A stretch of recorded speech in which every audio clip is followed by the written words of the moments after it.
ఎక్కువ నా ఫ్రెండ్ కానీ నాకు మా తల్లిదండ్రుల కంటే ఎక్కువ కనెక్ట్ అయ్యింది నేను దేవుడితోనే. ఇంక నేను అలా పెరిగాను చిన్నప్పటి నుంచి. కొంచెం మా ఇంట్లో ఎక్కువ ఆధ్యాత్మికంగా మా నాన్నగారు కొంచెం ఆ భక్తి పూజలు ఎక్కువ. మా నాన్నగారు ఎక్కువ టెంపుల్స్కి వెళ్తుంటారు. మా అమ్మ కూడా అంతే, కొంచెం పూజలు అంటే మెడ్రాస్లోనే కల్చర్ ఎక్కువ బేసిక్. లేదు, మేము బేసికలీ బెంగళూరు కదా, ఈవెన్ బెంగళూరులో కూడా. సో అది అలవాటు అయిపోయి నాకు దేవుడితో ఎక్కువ కనెక్ట్ అయ్యేదాన్ని నేను. సో అక్కడ ఆయన అడిగేదాన్ని, ఎందుకు నన్ను ఇలా చేస్తున్నావు, నాకు సక్సెస్ ఇవ్వాలి అని.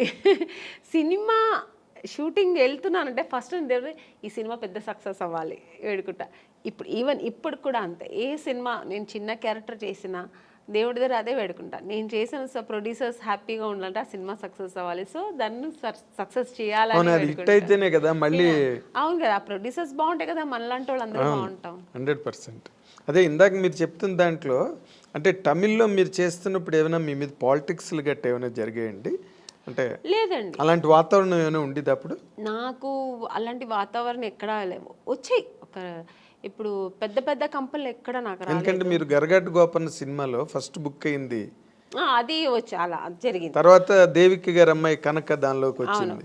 యాక్చువల్గా కరకట్టకారంలో నా ఫొటోస్ వెళ్ళి ఫస్ట్ సెలెక్ట్ అయిపోయానండి. సెలెక్ట్ అయిపోయి ఇంకా షూటింగ్ ఇంకొక 15 days 10 days ఉందన్నప్పుడు అక్కడ ఒక చిన్న కాంట్రవర్సీ జరిగింది. అంటే నన్ను తీసుకెళ్ళి యాక్ట్రెస్ నళిని గారు అని ఉంటారు. అవును, రామరాజు గారు వాళ్ళ వైఫ్, వాళ్ళు సిస్టర్ హస్బెండ్ నన్ను తీసుకెళ్లారు. యాక్చువల్గా ఆయన ముందు నళిని గారికి మేనేజర్ అట. సో అది ఆయన ప్రొఫెషనల్ అనమాట. సో నన్ను తీసుకెళ్ళి చూపించి ఓకే అయింది, నా ఫొటోస్ ఓకే అయింది. తర్వాత ఆయన ఏమన్నారంటే 5 years అగ్రిమెంట్ వేసుకోవాలి, నేను మీరు హీరోయిన్ చేస్తారు కదా, అన్ని డేట్స్ నేనే చూస్తాను. ఓకే, డేట్స్ ఫైన్, మీరు డేట్స్ చూసుకోండి అన్న. బట్ రెమ్యునేషన్ నాకు 50%, మీకు 50% అన్నారు. అది నేనైతే ఓకే చెప్పాను. నాకు అప్పుడు అంత హీరోయిన్ అయిపోవాలి, పెద్ద హీరోయిన్ అయిపోవాలి. అక్కడ నాకు డబ్బు ప్రిఫరెన్స్ నేను ఎప్పుడు ఇవ్వను, నాకు తెలియదు కూడా. అది డబ్బు ఇలా చేయొచ్చు, డబ్బు కూడా చాలా ముఖ్యం అనేది ఇప్పుడు తెలుసు, నాకు అప్పుడు తెలియదు. మా అమ్మ వద్దనేసారు. మా నాన్నగారికి ఫోన్ చేసి చెప్పాను, నాన్నగారు కూడా అలా అంత వద్దమ్మా అన్నారు. మా అమ్మ అయితే వద్దు, అలా అంత అవసరం లేదు, డేట్స్ కావాలంటే మీరు చూడండి, పర్సంటేజ్ ఏదో ఉంటాయి కదా అలా తీసుకోండి అలా అన్నారు. సో టోటల్గా వాళ్ళతో మనం డిపెండ్ అయిపోతే కష్టం అని చెప్పి నా అమ్మ వద్దనేసారు. అమ్మ నేనన్నాను, ఎందుకమ్మా అంటే మళ్ళీ మనకు సినిమాలో ఆ సినిమా పోతుంది అనమాట. నువ్వు అవ్వాలంటే హీరోయిన్ ఎవరు మార్చలేరు, దేవుడు ఉన్నాడు, నువ్వేం భయపడకు, వద్దు అలాగంతా అనేస్తే నెక్స్ట్ జరిగింది అదే. ఆ సినిమా నాకు లేదు, నేను కరగాటక సినిమాలో లేదు, వాళ్ళు పిలవనే లేదు మళ్ళీ నన్ను. మరి ఇతను మేనేజర్ కదా, ఏం చేశారో తెలియదు. మొత్తానికి అక్కడ వాళ్ళు మళ్ళీ కనక అదే మన దేవిక గారికి డాటర్ని వేశారు. సినిమా కూడా పెద్ద సక్సెస్, చాలా పెద్ద హిట్ అయింది. రామరాజ్కి అప్పుడు ఎంజీఆర్ కున్నంత ఇమేజ్ ఉండేది.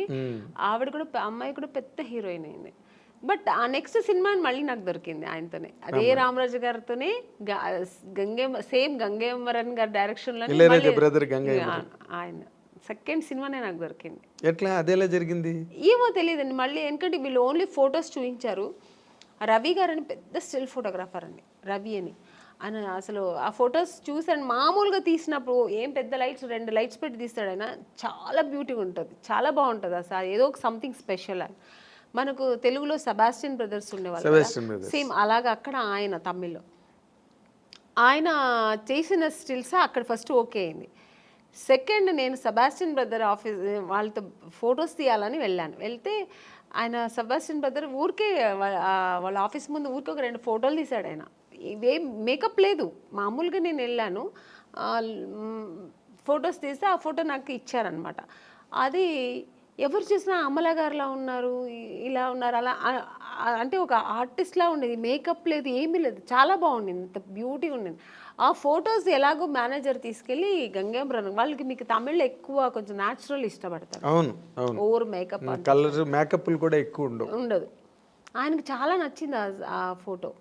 మళ్ళీ ఆ అమ్మాయి ఈ అమ్మాయి అనుకున్నారా లేదు ఏమి జరిగిందో ఆ ఫోటో చూస్తే ఆయన వెంటనే పిలిచి మాట్లాడి ఆ సినిమాకు అవకాశం ఇచ్చారు హీరోయిన్గా. సో అక్కడ హీరోయిన్ అయిన తర్వాతే ఇక్కడికి వచ్చారు మీరు. అవును, హీరోయిన్ చేస్తున్నాను, అది ఇంకా సగంలో ఉంది షూట్. Hmm. ఆ సగం అవుతున్నప్పుడు మళ్ళీ ఇంకో సినిమా అంటే ఇప్పుడు మామూలుగా గంగేమ్రాన్ గారి సినిమా పెద్ద బ్యానర్లో రామరాజు గారు పక్కన చేస్తున్నానప్పుడు ఒక 2-3 సినిమాలు నేను అప్పటికే బుక్ అయిపోయాను అక్కడ. సో చేస్తూ ఉన్నప్పుడు నాకు తెలుగులో ఆఫర్ వచ్చింది, ఎవరు మన ఈవి గారు. కానీ నాకు తమిళ్లో ఇంత కష్టపడి ఇంకా తెలుగు ఎంత పెద్ద ఇండస్ట్రీ అప్పట్లో. అవును, ఎప్పుడైనా పెద్ద ఇండస్ట్రీ, ఇప్పుడు ఇప్పుడు అంతకన్నా పెద్ద ఇండస్ట్రీ. ఇప్పుడు అంటే నేనేమంటాను, అప్పుడు ఓన్లీ తెలుగు మాత్రమే పెద్ద ఇండస్ట్రీ. ఎగ్జాక్ట్. ఇప్పుడు కన్నడ, హిందీ, తమిళ్ ఇప్పుడు అన్నీ కొంచెం ఆ ఈక్వల్ వచ్చేసింది. ఇప్పుడు ఒకప్పుడు కన్నడ ఇండస్ట్రీ అంటే ఏమీ లేదు, ఇప్పుడు ఈక్వల్ టు మనకు తెలుగులా వాళ్ళు ఎక్కువ ఖర్చు పెట్టి రవిచంద్రతో ప్రారంభమైంది. అవును, అప్పుడు అలా కాదు, ఓన్లీ తెలుగు ఇండస్ట్రీ అంటేనే ఒక హిందీ తర్వాత నెక్స్ట్ మనకి తెలుగు. అలాంటి ఇండస్ట్రీలో మనకు దొరుకుతుందా, అమ్మో బాబా అది ఇంపాసిబుల్. మేము తమిళలోనే ఇంత ట్రై చేశాను, ఇంకా తెలుగులో చాలా కష్టం అనుకొని నాకు అసలు నమ్మకం లేదండి, కానీ దొరికింది. అది ఎలా జరిగిందండి? అప్పుడు ఆ టైంలో నాకు కరెక్ట్గా మా నాన్నగారు పోయారండి, ఆయన హెల్త్ ఇష్యూస్ వల్ల ఆయన పోయారు. నేను అప్పుడు తమిళ షూటింగ్లో వేరే ఎక్కడో ఉన్నాను, అవుట్డోర్లో ఉన్నా, నేను మా అమ్మగారు. మా బ్రదరు మా సిస్టర్ ఇంట్లో ఉన్నారు, వాళ్ళు ఇంకా చిన్నపిల్లలు పాపం. మా బ్రదర్ తెలిసి వాడు వెళ్ళిపోయాడు, మా సిస్టర్ని తీసుకెళ్ళాక వాడు చిన్నపిల్ల పక్కింట్లో వదిలేసి వాడు వెళ్ళాడు. నాకు కబురు చేశారు, అప్పట్లో మీకు సెల్ ఫోన్ అవన్నీ ఏమీ లేదు, ఫోన్ ఉంది, హోటల్కి ఫోన్ ఉంది, హోటల్కి ఇన్ఫార్మ్ చేస్తున్నారు వాళ్ళు. రిసెప్షన్ వాళ్ళు చెప్పారు, ఎవరి దగ్గర చెప్పారు, ప్రొడ్యూసర్తో చెప్పారు. నేను షూట్లో ఉన్నా, నేను మా అమ్మ షూట్లో ఉన్నాము. ప్రొడ్యూసర్ ఏంటంటే అది క్లైమాక్స్ సీన్, అది ఆల్ ఆర్టిస్ట్ కాంబినేషన్. చెప్తే ఈ అమ్మాయి ఈరోజే వెళ్ళిపోతుంది, నెక్స్ట్ డే మనకు షూటింగ్ కష్టం అయిపోతుందని ఆయన ఏం చేశారు, చెప్పలేదు. ఏదో మీ నాన్నగారు సీరియస్ అంట అని చెప్పారు, అంతే, పోయారని చెప్పనే లేదు మాకు. నేను సీరియస్ అంటే నాన్నగారు కొంచెం హెల్త్ ఇష్యూస్ ఉంది కదా సార్, అప్పుడు కొంచెం భయపడ్డాను. కానీ సార్ ఏమైందంటే ఫోన్ అక్కడి నుంచి ఇక్కడ బెంగళూరు చేసే మా నాన్నగారు చోటు చేస్తే కనెక్ట్ అవ్వట్లేదు. సరే అని చెప్పి నేనేం చేశాను, నువ్వు నెక్స్ట్ డే మళ్ళీ మా బ్రదర్ ఫోన్ చేసి కొంచెం ఏదో ప్రెషర్ ఇచ్చినప్పుడు నెక్స్ట్ డే మార్నింగ్ చెప్తున్నాడు ఆయన, ఇలా నాన్నగారు ప్రాబ్లం ఉన్నారు, పోయారు అన్నట్టుగా. ఓ ఇంకా అంతే, నేను ఇంకా నిలవలేదు, ఆగలేదు. ఈవినింగ్ ఫ్లైట్కి బయలుదేరి వచ్చాము, చెన్నై డైరెక్ట్ బెంగళూరుకి వెళ్ళలేదు, చెన్నైకి వచ్చి వెళ్దాము అని వచ్చే లోపల ఇక్కడ మా బ్రదరు వాడు ఫినిష్ చేసుకుని వచ్చేసాడు. అప్పటికి నాన్నగారు అన్ని కార్యాలు చేసుకుని ఇంటికి వచ్చి ఆడ అక్కడ వస్తున్నాడు, మేము వస్తున్నాం. నాకు అసలు తెలియదు కదా, బయలుదేరప్పుడు చెప్తున్నారు వాళ్ళు. అదే మీ సినిమా యాక్టర్స్ జీవితంలో ఇలాంటి డ్రామాటిక్ సిచ్యువేషన్స్ అది నేను ఎప్పుడు మర్చిపోలేని సిచ్యువేషన్. ఎందుకంటే వాళ్ళు ఏం అనలేము, ఎందుకంటే వాళ్ళ సిచ్యువేషన్ ఏంటంటే నేను కొత్త అమ్మాయి, వాళ్ళు చెప్తే ఈ అమ్మాయికి వెళ్ళిపోతే ఈ అమ్మాయి కోసం పెద్ద పెద్ద ఆర్టిస్ట్ అందరూ కాంబినేషన్ మిస్ అవుతుంది, వాళ్ళ ప్రాబ్లమ్స్. అది నా ప్రాబ్లం ఏంటి, మా నాన్నగారు పోయారు, నాకు తెలియదు విషయం. ఇలా ఒక సిచ్యువేషన్ నేను అలా అప్పుడు ఎదుర్కోవాల్సి వచ్చింది. వచ్చిన తర్వాత ఏడుపులే, ఇంకా నేను వెళ్ళలే మళ్ళీ బెంగళూరు. ఇంకా నాన్నగారు పోయింది, నాన్నగారిని చూడలేదు, ఇంకేముందని ఏడుస్తూ కూర్చుంటే నెక్స్ట్ డేనే వచ్చారు నాకు. ఆ టైంలో వచ్చింది ఆఫర్.